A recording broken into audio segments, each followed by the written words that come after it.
Let's mic CM साहब। नमस्कार, let's mic CM साहब में आपका स्वागत है। मैं हूं राखी जैन। पश्चिम बंगाल की मुख्यमंत्री ममता बनर्जी ने दुर्गापुर में मेडिकल छात्रा से गैंगरेप की घटना पर दुख जताया। उन्होंने कहा कि छात्राओं को रात में बाहर नहीं घूमना चाहिए, खासकर सुनसान इलाकों में सतर्क रहना चाहिए। उन्होंने कहा इस घटना की पूरी जिम्मेदारी कॉलेज प्रशासन की है। निजी कॉलेजों को छात्राओं की सुरक्षा की जिम्मेदारी लेनी चाहिए। पुलिस को कड़ी से कड़ी कार्रवाई के निर्देश दिए गए हैं। किसी को बख्शा नहीं जाएगा। 3 लोगों को गिरफ्तार किया जा चुका है। दरअसल दुर्गापुर रेप केस पर भाजपा और अन्य विरोधी पार्टियां ममता सरकार पर सवाल उठा रही हैं। ओडिशा के सीएम ने भी बंगाल की सीएम से सख्त कार्रवाई करने की मांग की, जिसके बाद ममता बनर्जी ने ये बयान दिया है। But private medical colleges also is to take care for their students, and especially the girl child at night time. They should not be allowed to come out in the outside. They have to protect themselves also. There is a forest area. So whatever I have received the prima facie report, and police is searching all the people, and nobody will be excused. Whoever is guilty, they will be punished strictly. 3 already arrested. Whatever the girls given the statement, as per her statement, it is already they are arrested. So we will take stringent action, but don't mix up with this affected flood area and all this. When it happens in other state, it is also condemnable. Manipur you have seen so many, UP you have seen so many, Bihar you have seen so many, other state Odisha you have seen so many. There also we think government must take stringent action, because in our state even we charge sheeted the people within 1 month, within 2 months. Even lower court gave them the hang order also.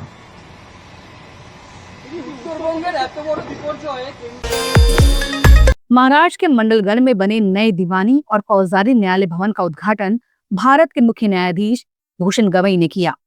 कार्यक्रम में महाराष्ट्र के मुख्यमंत्री देवेंद्र फडणवीस मुख्य अतिथि के रूप में मौजूद रहे। इस मौके पर फडणवीस ने कहा, ये नई न्यायालय इमारत आम जनता को न्याय दिलाने की दिशा में एक अहम कदम है। उन्होंने बताया कि राज्य सरकार न्याय व्यवस्था को और सशक्त व आधुनिक बनाने के लिए लगातार काम कर रही है। तमिलनाडु के मुख्यमंत्री एन.के. स्टालिन ने चेन्नई के विल्लीबक्कम स्थित शिव शक्ति नगर में भारत का पहला विश्व स्तरीय Kolathur aquarium fish trading centre का उद्घाटन किया। मुख्यमंत्री ने बताया कि सत्ता संभालने के तुरंत बाद ऑर्नामेंटल फिश उत्पादकों ने उनसे विशेष बाजार की मांग की थी। इसके बाद 2021-22 के बजट में इस परियोजना की घोषणा की गई थी। अब इस केंद्र के माध्यम से राज्य के मत्स्य उद्योग को वैश्विक बाजार से जोड़ने और स्थानीय उत्पादकों को आर्थिक मजबूती प्रदान करने का मार्ग प्रशस्त होगा।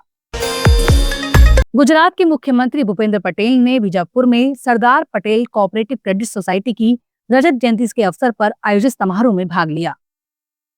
कार्यक्रम को संबोधित करते हुए पटेल ने कहा, ये एक शुभ संयोग है कि सरदार वल्लभ भाई पटेल की 150वीं जयंती वर्ष में उनके नाम से जुड़ी इस सहकारी संस्था ने अपनी 25वीं वर्षगांठ मनाई है।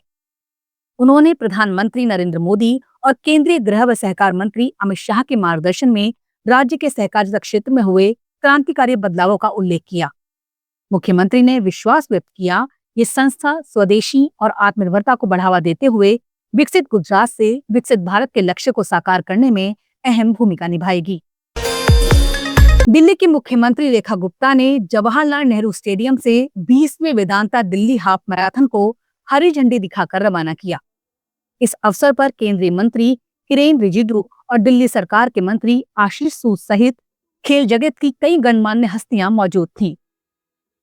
इस अवसर पर रेखा गुप्ता ने कहा, मैराथन में दौड़ रहे हजारों धावकों के कदमों में वही आत्मविश्वास नजर आया जो दिल्ली की पहचान है।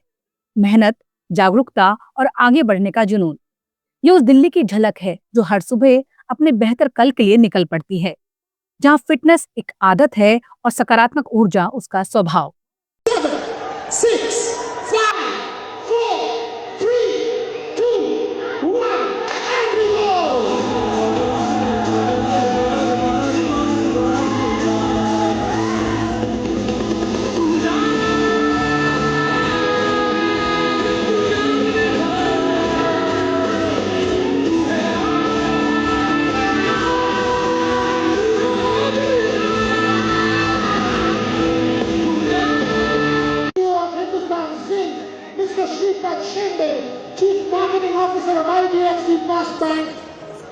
we've got Sri Bharat Goyal, Zonal Head 1.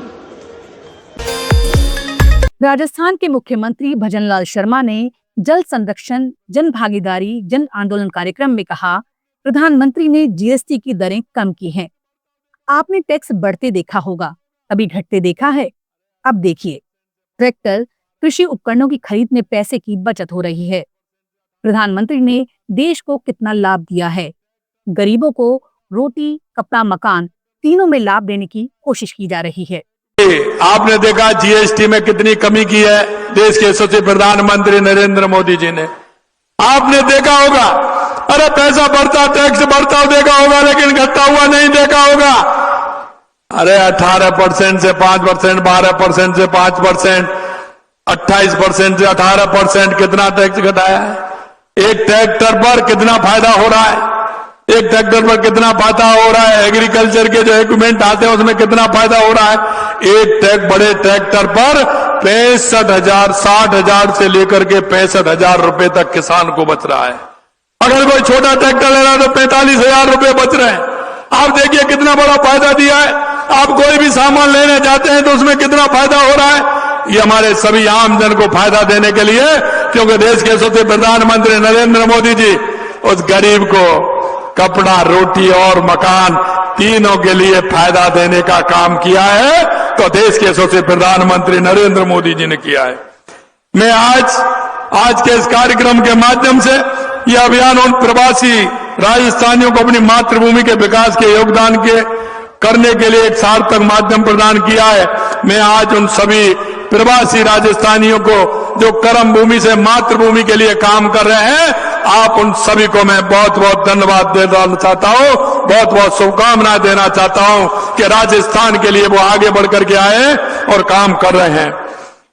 आज उपस्थित लोगों से, राजस्थान के सभी निवासियों से अपील करता हूं कि अभियान में अपना सहभागिता जरूर वो निभाएं।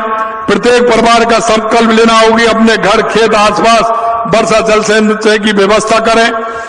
आज हम जो बीज बो रहे हैं उसका फल केवल इस पीढ़ी को नहीं, आने वाली पीढ़ियां याद रखेंगे कि राजस्थान के अंदर इस तरह का काम हुआ था।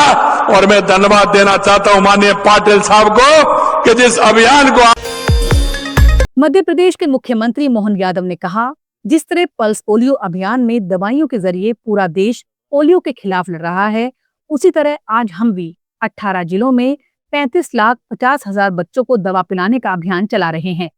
इसके तहत 64,000 से ज्यादा वैक्सीनेटर घर घर जाकर इस अभियान का हिस्सा बन रहे हैं। प्रधानमंत्री के नेतृत्व में हम एक दशक से भी ज्यादा समय से इसमें सफलतापूर्वक आगे बढ़ रहे हैं।